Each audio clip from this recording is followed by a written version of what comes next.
Om Namo Bhagavate Vasudevaya. Om Namo Bhagavate Vasudevaya. Om Namo Bhagavate Vasudevaya. Kritaisha vidhava lanka vayang chakulanandana. Deha kritonang gridranam atma narakahetave. Shri Shuka uvacha.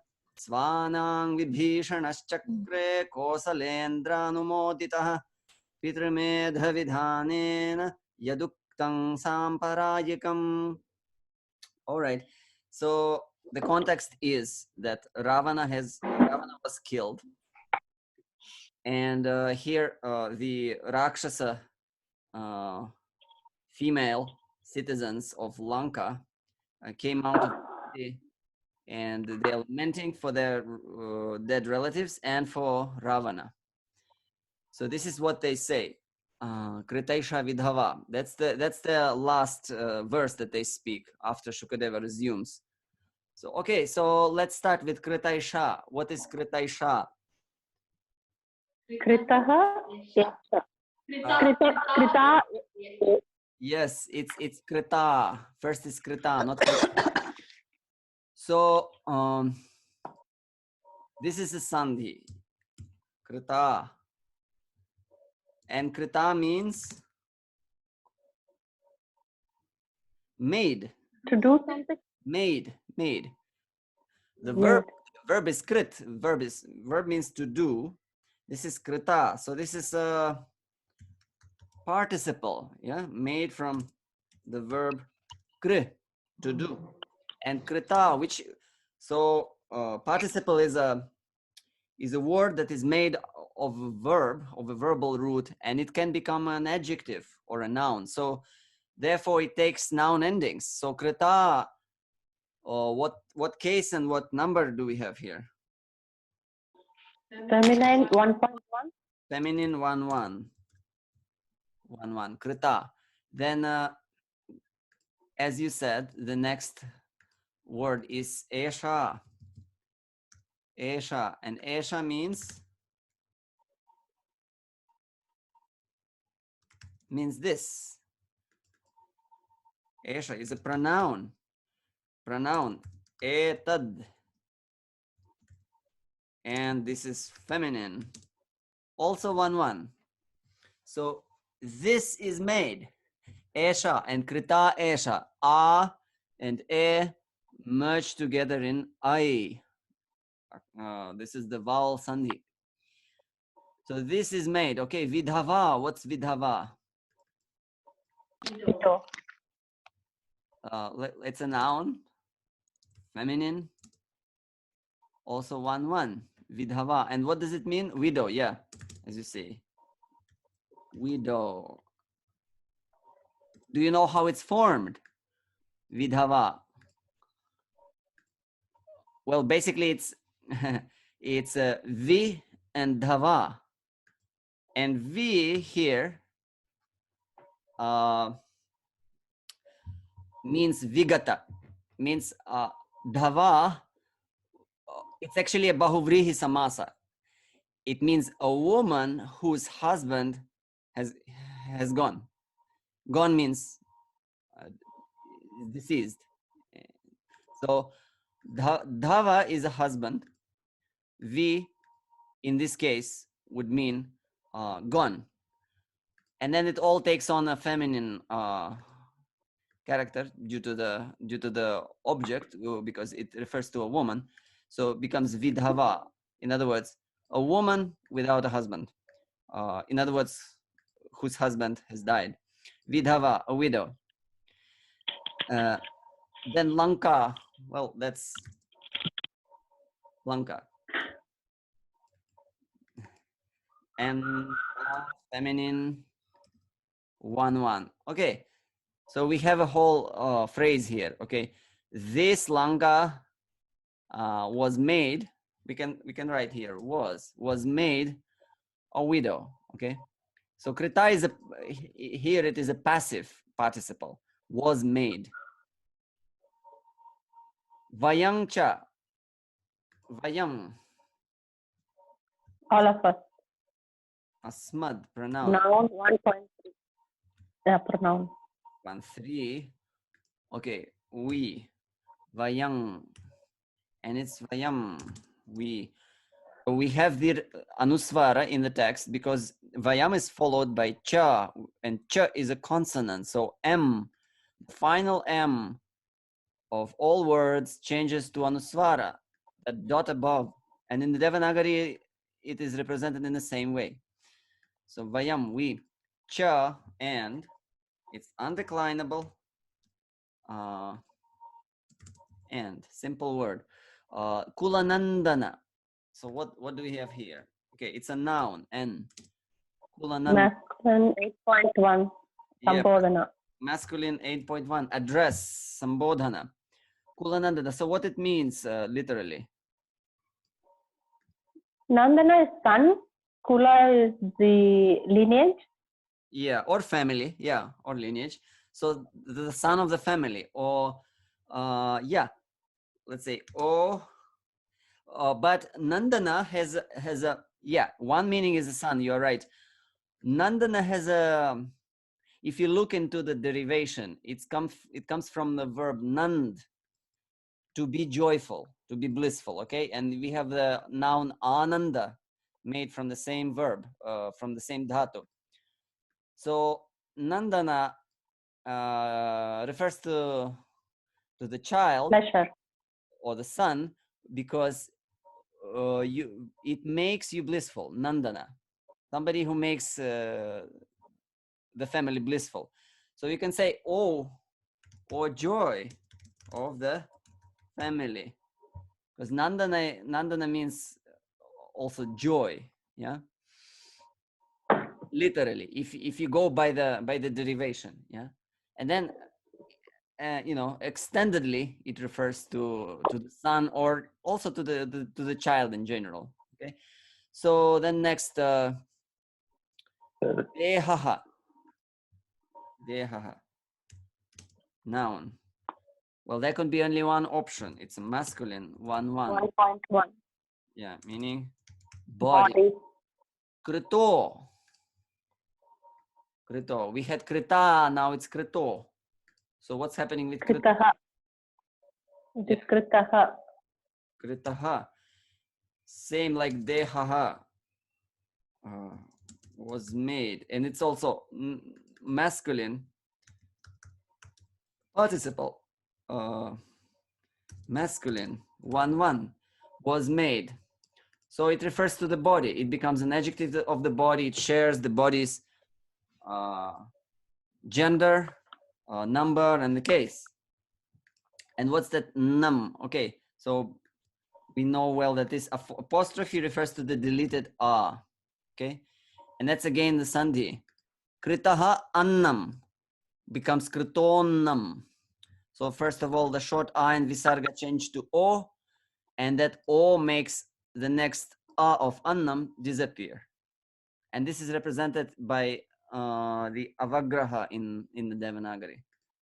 Krito annam. So anna means Grains. Food. Food grains. food, grains, food. Yeah. It also comes from the verb, the verb ad, to eat, and something that is eaten, it's anna. Technically, it's also a participle, but we don't need to go that deep into it.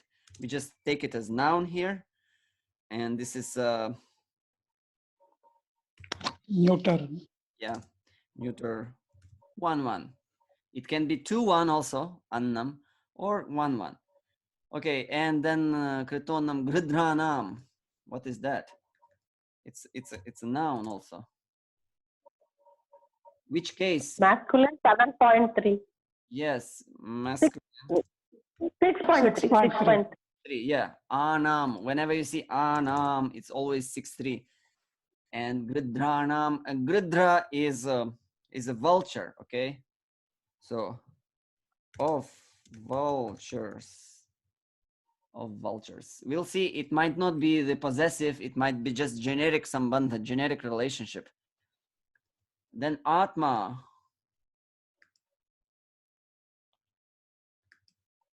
The neuter noun. Yeah, neuter noun. Can you tell me the original word without declined, without being declined? Atman? Atman. Atman? Yes, it's a noun ending on consonant. Atman. And Atma. 1 1. Yeah. Well, it's actually it's 1 second. Atma. Masculine. 1 1. Noun. So meaning the soul, okay? The soul. It can refer to many other things, but here probably they talk about the soul. So naraka hetave. So naraka hetave. It's a noun again. So what's the original form of hetave? Hetu? Hetu, yes, Hetu? from hetu. Just like from Vishnu, we get Vishnave. And this is because it is fourth case, singular. Vishnu, Vishnave, Hetu, Hetave. Okay.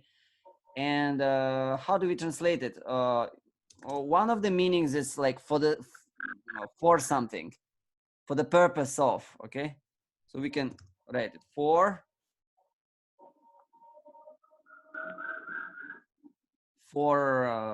Naraka, Hell. for hell, okay? You know, like the word for can already in English imply the cause. Okay, so let's assemble the verse together. And the first thing we need to find is the verb. Where is the verb? Where is the verb? Without a verb, a sentence can't stand. It's not a sentence. So we need to find verbs. And I remind you that participles can also act as verbs. So it's krita and kritaha. Yes, so this is most likely one verb, and kritaha is another verb, and maybe we'll have a more, but let's see for now. So krita was made. So what was made? Lanka. Lanka? Uh-huh. Okay, Lanka was made. Vidava. Vidhava was made. Vidhava. Okay. So this is, who can explain me what it is? Is it an object of Lanka? Or it's something else?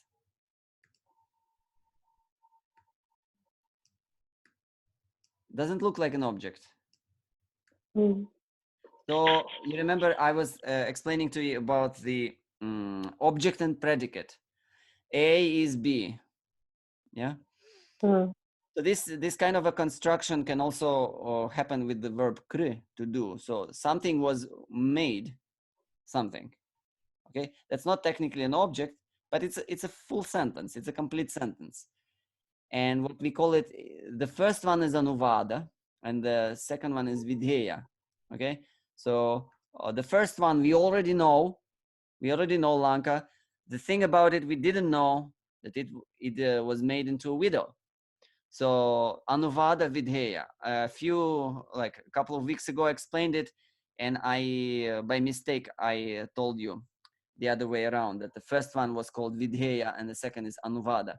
It's the other way around. The first one is anuvada and vidhava is vidheya. A was made into B. So this is our first sentence. Lanka was made a widow. And then what second thing was made? Vayam cha. Vayam cha. Okay. Vayam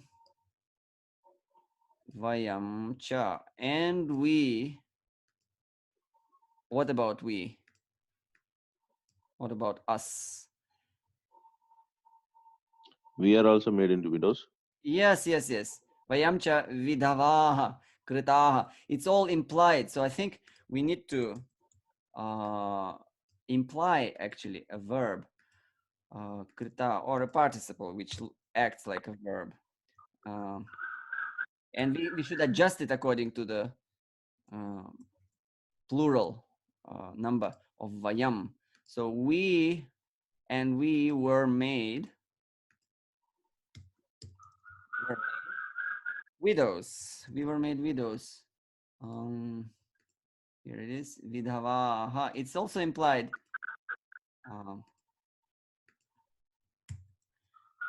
In English, it's called ellipsis.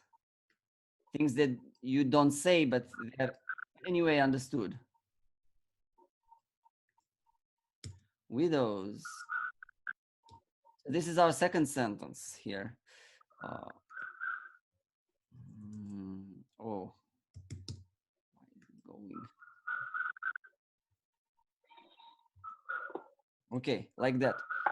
What about Kulanandana, or joy of the family? What it is? It's a Sambodhana. It's a Sambodhana. So let it be, Babu. Yeah. It will be somewhere on the side. It's not syntactically connected to any part of the sentence. Then deha kritonam, so another krita. And okay, Esha, Lanka, which Lanka? This Lanka. It's another adjective or visheshana of Lanka. Which Lanka? This Lanka. And deha, the body, was made what? Was made what? Annam. Annam was Rudranam. food. Was made of food. So that's the predicate. Body was made food. Here they specifically refer to Ravana's body. Okay, it was made food. Okay, to food. And then what's about the rest of the sentence? Atma naraka hetave.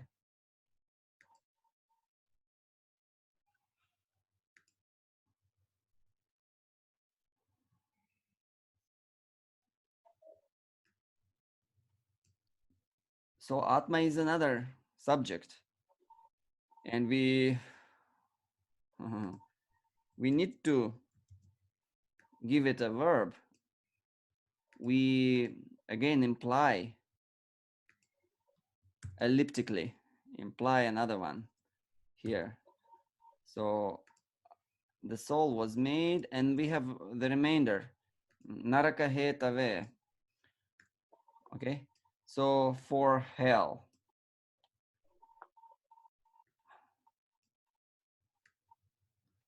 Was made for hell. So this is not a predicate here.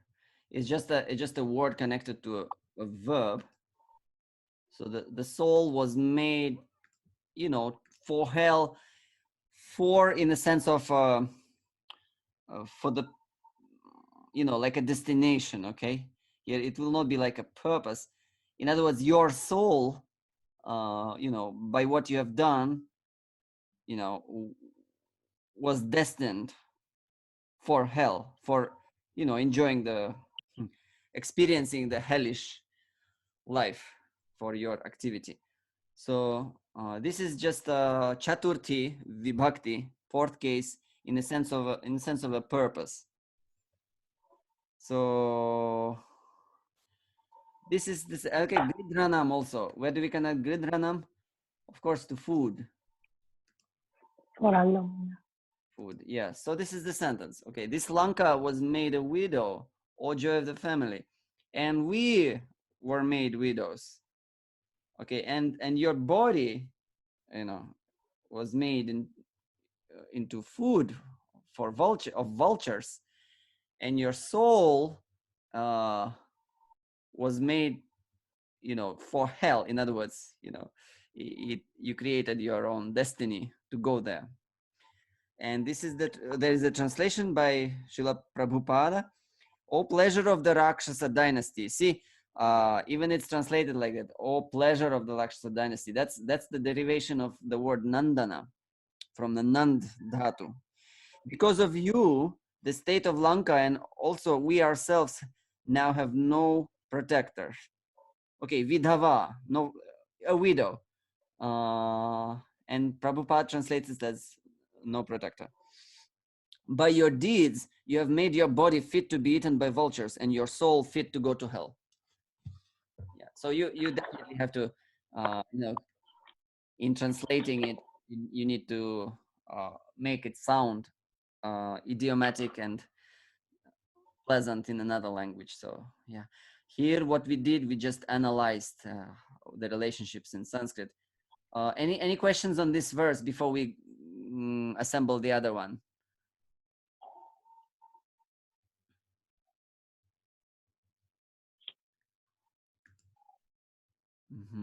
All right. So if we have no questions, let's proceed to another verse. When we have here, we have Shri Shuka Uvacha. Okay. So Shukadeva Goswami, the speaker of the Bhāgavatam, continues narrating. Where is Shuka? Okay, here, Shri Shuka Uvacha. So Uvacha is a verb, and we know, seen it a few times. Said. It's a verb. Who remembers the verb? One. Vach. Vach. And past tense, lit. Lit lakara, or it's a specific past tense that is not witnessed by the speaker. Uvacha. And the object is, the subject, the agent of speaking is Shri Shuka. Shri Shuka. Shukaha, yeah, exactly. That's where we have. And we remember all that. When we see two vowels and we wonder why sandhi is not done, we always remember that in between there was a visarga that was deleted. And by the rule, any subsequent sandhi, even if it's possible, it's just not being done. So this is the direct hint on the visarga. Shri Shuka Uvacha. So that's the sentence, basically. Shri Shuka said. And Svanam Vibhishanash Chakra. Okay, Svanam. Again, Anam. We had it in the last verse. Yeah? 6-3. Well, noun, masculine. 6-3. Could be neuter. Anyway, Svanam. And this is a M turned into Anusvara. Svanama. What does it mean? Sva. Sva means own. Can refer to actually own, meaning own people, like relatives. Okay. So, okay, of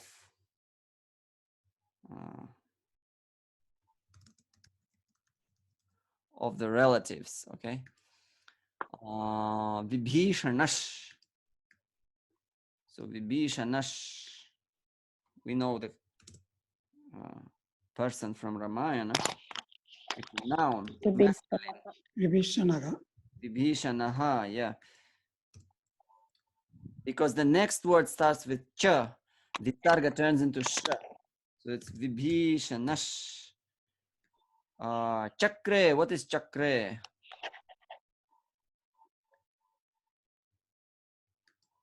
Who has any idea about chakre? Chakra is wheel. That we know. I didn't hear that. Sorry. Chakra is wheel, but here I don't know. One thing is chakra. It could be a locative of chakra, in the chakra or on the chakra. But another possibility is that it is a verb here. And sometimes in Sanskrit you have such interesting, crossovers. The forms that can be just totally different thing. So it's the verb. And if it's a verb, okay, I'll tell you, it's kr, like dukrin karane, karoti, okay? And it's a past tense. It's lit. Again, it's a reduplicated. Chakre. And it's a past tense, yeah. So did. Chakre. And I just forgot. It's 1-1. It's Atmanepada ending. Okay. Chakre. So I started preparing this document on the verb. So Vibhishana did. Okay, next. Kosalendra anumoditaha. What's happening there? It looks like a samasa. Kosalendra plus Anumoditaha. Yeah, Kosalendra and Anumoditaha.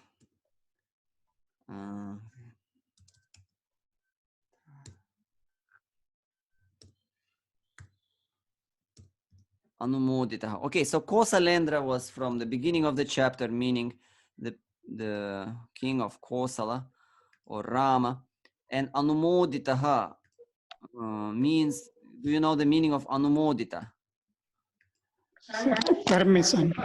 Okay, permitted. It is a past or whatever you say. It's a participle here. Anumoditaha.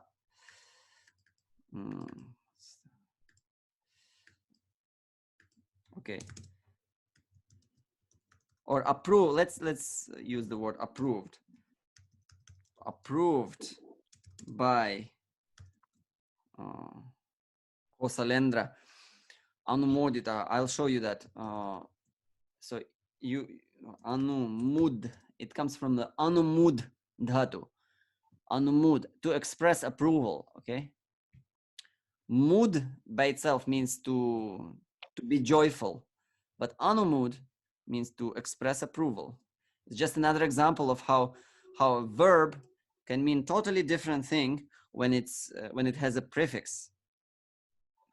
So approved by Kosalendra. Okay, Pitrimedha Vidhanena. Okay, here, masculine or neuter. Okay, neuter here. So 3.3.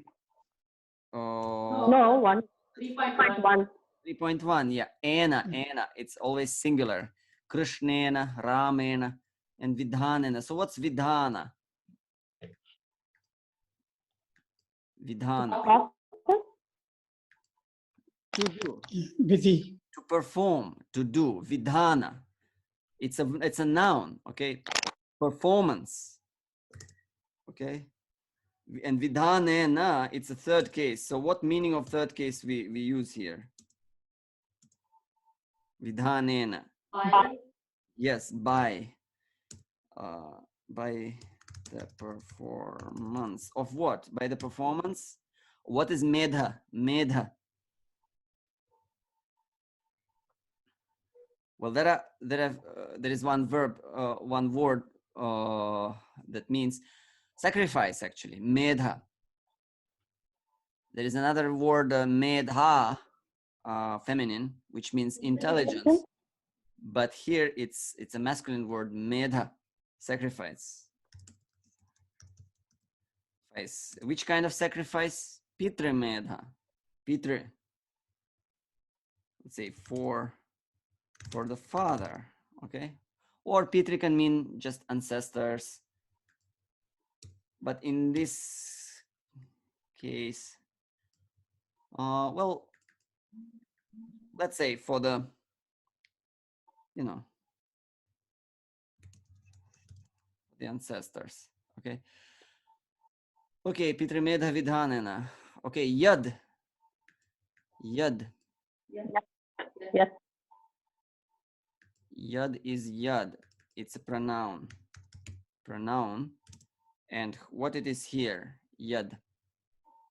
Which gender and which case? Well, yad can remain yad only if it's neuter. Okay. Otherwise, if it's masculine, it becomes yaha. If feminine, it becomes ya. And only in neuter it can remain yad. So it's 1-1. It could be also 2-1. Second case singular. So yat, we are undoing the sandhi. And the meaning is of yat? Which, yeah. And don't forget that we have another yat, which is not a pronoun, which is an avyaya. And the meaning of that yad is because. This is not what it's here, but it's just good to always be conscious of that because that word is also often used. Uktam. Uktam. Like What word do we have here? Watch. Yeah, it's a participle.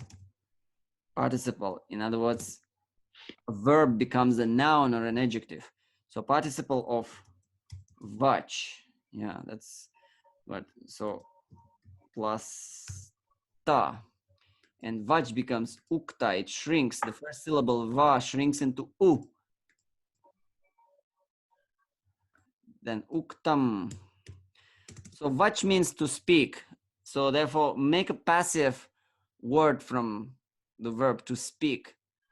And what do you get? having said, Having said, having told. Okay, said. What was? Or said or described, like that. It often having means like described, uktam, something that is described. Okay, and samparayikam. Well, that's definitely a noun, neuter, 1-1 or 2-1. Let's see, samparayikam. So samparayikam means basically the rituals for the departed. Okay, it's like a collective noun. Let's say ritual for departed. For the departed. Okay. It also comes from the dhatu sampara and e. Okay. Samparayika. So sampara and e means to go to another world. In other words, to leave your body and to depart from here. The verb, and it's made into a noun. So let's now assemble this. Okay, Chakre, he did. Who did? Vibhishana, Vibhishana did. Vibhishana did what? Object. We need an object. Samparayakam, Yeah, Samparayikam is the only one. So therefore it's 2-1. It's second case singular. Object. Okay, so Vibhishana did or performed rituals for the departed. Okay, and let's connect other sentences. Where do we connect Svanam?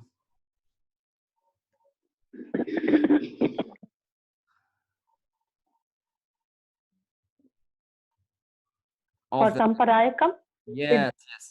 Whose rituals? In other words, for whom? For the relative. And this is it's just a sambandha. You see, in English grammar you call it possessive case, but it would be too limiting for Sanskrit because sixth shashti vibhakti is it can mean any relationship. So ritual, so samparayika of his own relatives, meaning for them. So related to them, in relation to them. Okay. Another word, kosalendra anumoditaha. That's first case singular. Approved by the king of Kosala. Who was approved? Vibhishana. Yeah, Vibhishana. So in other words, Vibhishana took permission from Rama to perform all the rituals for his brothers and everyone else. Okay, now we need to connect the last line. Pitrimedha vidhanena yaduktam samparayikam. Well, what about uktam? We can see that it can also be 2-1. Neuter. Yeah. So where do we connect uktam? Samparayikam. Yeah. The rituals that Uktam. The rituals that are described, okay? Here I use the meaning described, not said exactly, but described. Take it into account that this ukta often means that. So, and then we have a tritiya here, third case of vidhanena, by the performance of sacrifice.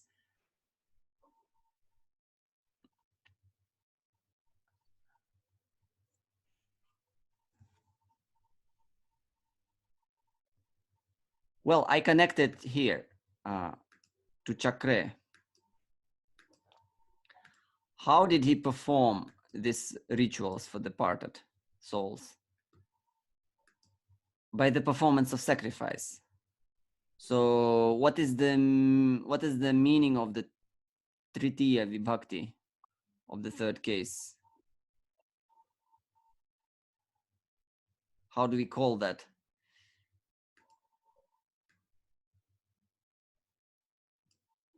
Instrumental? Instrumental, yes, exactly. By means of, okay, so by means of performing the sacrifice for the ancestors, he performed the, the necessary rituals for his relatives. The rituals which are described means in the shastras, in the books like smritis. So which, where do I connect which? Uktam? Well, more directly to Samparayikam, which is Uktam. Okay, and technically, you see, I need to actually imply one thing here. That the rituals, it goes like this: the rituals which are described, those rituals he performed. So this will be kind of the object.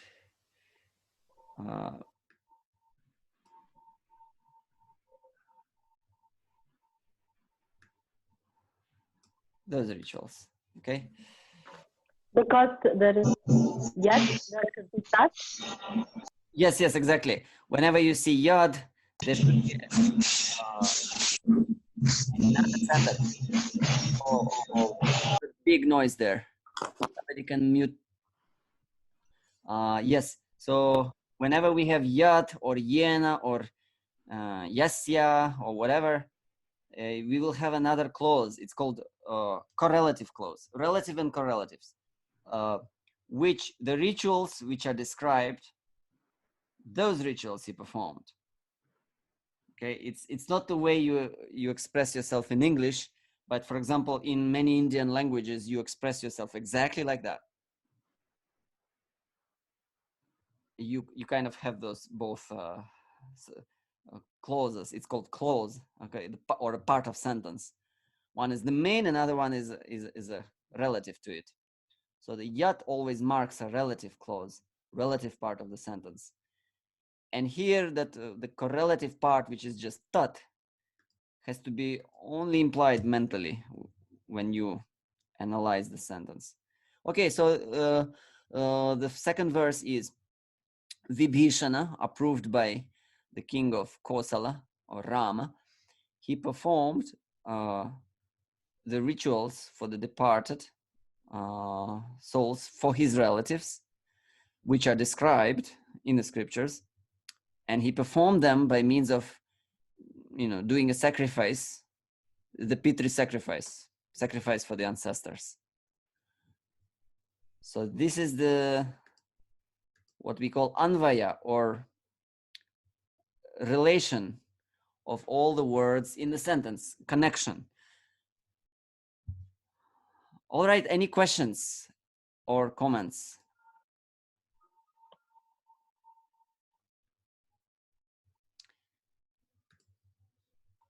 Has anybody seen something interesting or? Well, one thing is today, what's interesting is that how how we need to imply verbs where you don't see verbs, like in the first verse. Yeah,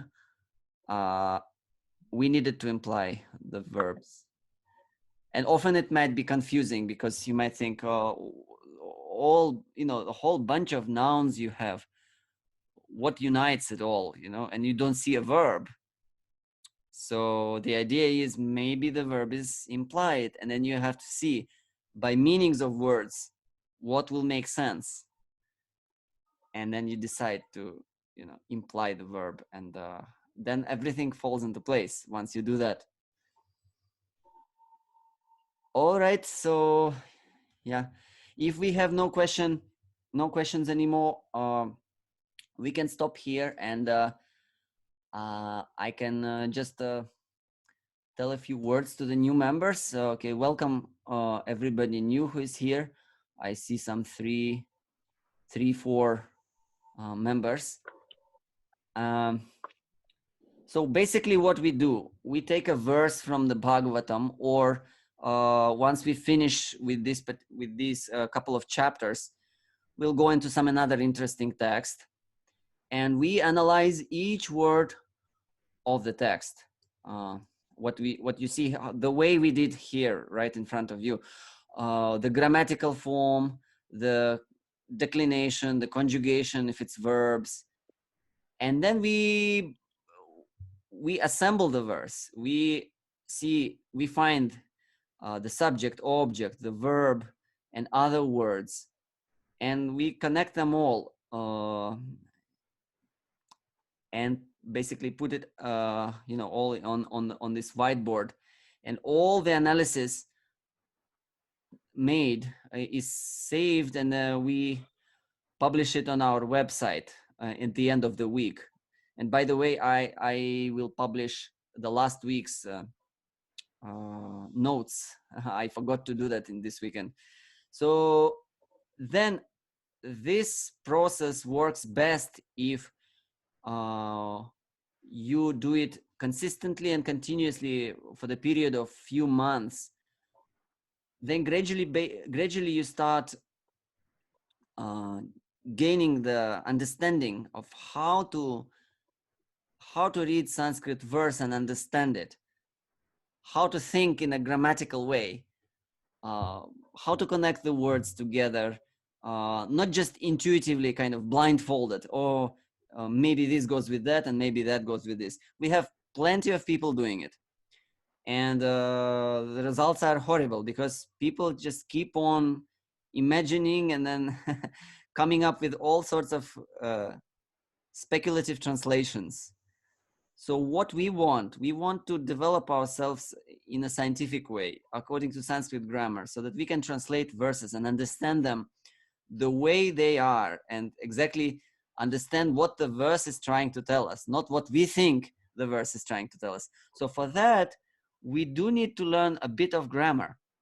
And Sanskrit grammar is such an amazing thing. It's so huge, and it's so exciting and interesting once you actually go into it. But what I ask of each member is that I have reference materials which you can find in the member zone. There is one button which will take you to the reference materials, and you download it for yourself, and every day you spend at least 10 minutes with some of the materials, go through it, memorize a few endings, memorize like a nominal case, or memorize some meaning of some case, some vibhakti. And then when you daily come to this meeting, gradually things become, you start making sense of things. You need to invest a bit of time in this process, but to tell you that Sanskrit is such a rich language that whichever way you study it, you will have to invest your time. So in this way, you might feel yourself a little bit overwhelmed in the first initial, few meetings, maybe a week or a couple of weeks. But I advise you to just stick to it, because gradually you will see that things become more clear, and things will get familiar. You will see certain things repeating themselves again and again, again and again. You will develop visual memory for certain words, for certain endings. So in this way, you will develop your understanding skills in Sanskrit, and gradually you will start, making your own sense out of what you read, and that's amazing. And until then, you just keep your ears open and take notes of everything you can notice and hear in these meetings. And so that's the process. That's how I started learning Sanskrit. I knew zero. I was zero in grammar, and I was put into the class just like this meeting, today's meeting, where all the members were, given a word, and then you have to recognize which kind of word it is and connect it all together. And in the beginning, it was a little bit overwhelming, but gradually things made sense. I made a lot of notes, and I studied grammar along the way. And then, these classes became very, very normal to me. And so, this is what we are offering in this reading room. Do you have any questions? I see Vinit is here, Girirani, that's in Russian. Then Anushka Kosher. Would you like to ask anything, or any one of you? Yes, hello. Yes, please. Yeah. Who is Vinit? I'm Vineet. Oh, okay. Nice to meet you. Nice to meet you as well. Thank you so much for the class. I'm sorry I was not able to join in time today. I had some service to do, but I will try to make it in time from tomorrow onwards. I wanted to ask, I went through the member zone and the resources like you were saying. Yeah. So is there a particular order or a recommended order in which we should go through the material that is provided in the resources zone? In the resources, I would say for now, you can just pick any. Because there are documents on sandhi and verb roots and like so many documents. So I don't know. Yeah. For now, we can do one thing. You can just take it in any order and study it. And you can even do a rotation. Like on one day you study a few sandhis. On another day you study a few noun endings. On another day you study some like vibhakti meanings, like that. Right. Made it a rotation system. Okay. And gradually you see, I am keeping adding new references. So gradually we'll come up with a comprehensive like a study guide. Right. And then we'll assemble it into one kind of a booklet. But until now you can take and you can study it in any order. And in this way, actually, it will be even better, because you will kind of stay in touch with all parts of grammar, at the same time. Right. Yeah. So you'll get a bigger picture much sooner than if you stick to just one particular reference and study it A to Z, and then only after that you go to another one. So better to do it like that, a bit from this reference, then a bit from that reference, like that. Okay, thank you so much. Yeah, my pleasure. Prabhu, do you also speak Sanskrit? I speak, yes, I speak, but the only problem is that you need always a constant practice. Someone next to you who would talk to you in Sanskrit. Otherwise, it becomes rusty. So yeah, I can manage easily. I can speak Sanskrit with with anybody. But again, because of no practice, it kind of feels a bit rusty. Every time I meet someone, like once in a few years, who speaks Sanskrit fluently, then okay, it takes me a few minutes to pick up, because one thing is to understand Sanskrit the way we do. Another thing is to just talk it, and that's a different kind of process in the brain. So yeah, but it's very, very nice language to use as a spoken media, and there are a few organizations in India that promote it, and you can basically express anything in Sanskrit, all the daily matters, sports, politics, and anything you want. It's because it's so rich, and yeah. Is it possible we can also do like 5 minutes like speaking Sanskrit? Because whatever language that we become familiar with by talking, it becomes easier, to also understand it better. No, so Yes. we also have faced the same problem. Like there is nobody to talk with. So because we have a group now, we are doing Sanskrit learning. Maybe just a couple of minutes, 5 minutes, you can every day practice to speak. That will make it even more deeper. Yeah, well, maybe yes, maybe it's a good idea. Let me think about it. We can consider it. I would also need some Then it practice. becomes much more easier when we practically use it every day. Then it also makes it more deeper than learning. Otherwise, we learn these things sometime, and when we don't practice it, then we lose it. Yeah. All right. So thank you for the suggestion. We'll see what we can do about it. Yeah. Okay. Ratnam has a raised hand. Please, you wanted to ask? Yes, actually we are new. We are very new to Sanskrit, and we are just reading Bhagavad Gita and some slokas in Bhagavatam. And today class is very advanced for me, but I wanted to learn about the pronunciation sort of things. So how do we start with? So what we have to do? So I haven't. So that's my planning. Is like initially I wanted to even to read Sanskrit. Yeah. I know a little bit read, but not fluently. Yeah. And then I had to come to this stage, I feel. So what should we do? So how do we go further? That's right. Well, one thing for this reading room, what you will learn here, you will learn here the grammar, okay? If you continue and pursue this reading room. So this will be advanced for me, like means first pronunciation, then we need to come here. That's what I feel. Well, you can do things simultaneously, see? Just like I'm saying, it's never, even things might seem to be a bit advanced. If you keep on attending the reading room for a week or couple of weeks, you will already start feeling like you know something. Yes, that will be correct.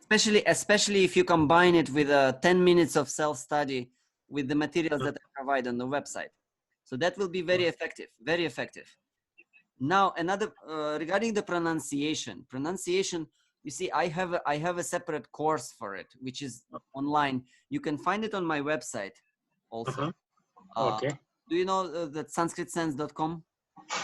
Yes. Yesterday, one of my friends sent me this link, so that's what I could be able to connect with you. Okay, so you can see there from the homepage, you will see a complete Sanskrit pronunciation. It's an online course.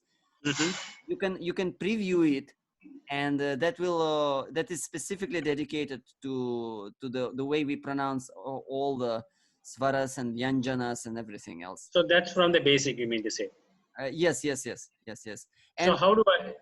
Yes. Yeah, and what we use here the Roman transliteration of Sanskrit, which basically represents all the sounds of Sanskrit. It's not inferior to the way Devanagari script is made. It's just it's a Latin script with a certain markings on the letters, as you see. Yeah. So basically, all the sounds of Sanskrit are represented here perfectly. Oh, okay. Yeah. So it's not that you will know something less than if you know Devanagari. So it's a complete script in itself also. This, what we use here. Yeah. It's a specific. It's an academic standard. Sanskrit transliteration. Yeah. And Devanagari you can learn anytime. That's not a big thing. The main thing is pronunciation and understanding of basically what we read. These are the key things to target. So yeah, just give it a try. Come here for a few days. Explore the reference materials, and then you can preview my pronunciation course, and hopefully you will find something for yourself. Yeah. Yes. When do you have the pronunciation course? That is a pre-recorded course. It is all the time available, regardless of when you join. You will get a few hours of video lectures. And I also provide the facility of personal feedback. Okay. So when you study the pronunciation, you can send your recordings to me, and then we can go back and forth, and I will comment, give a feedback, and Okay. these things. Yeah. So initially, what you reckon? So me to start it both simultaneously? What you like? I'll start with pronunciation first, then come here. So what you recommend? Well, you see, there's no really specific order in which you can do things. Okay. It's up to you. It's up to you. Yeah. There is So there is a fee for the pronunciation course.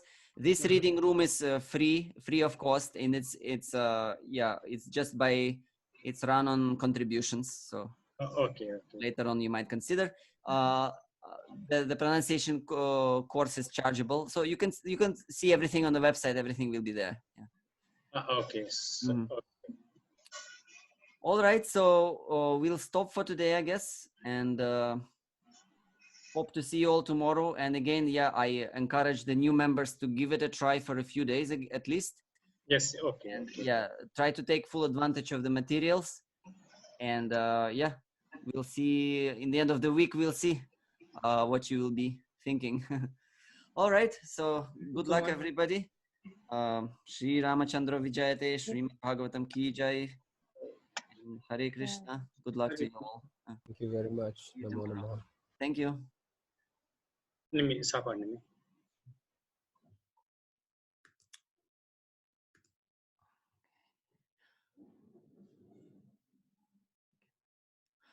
Okay, so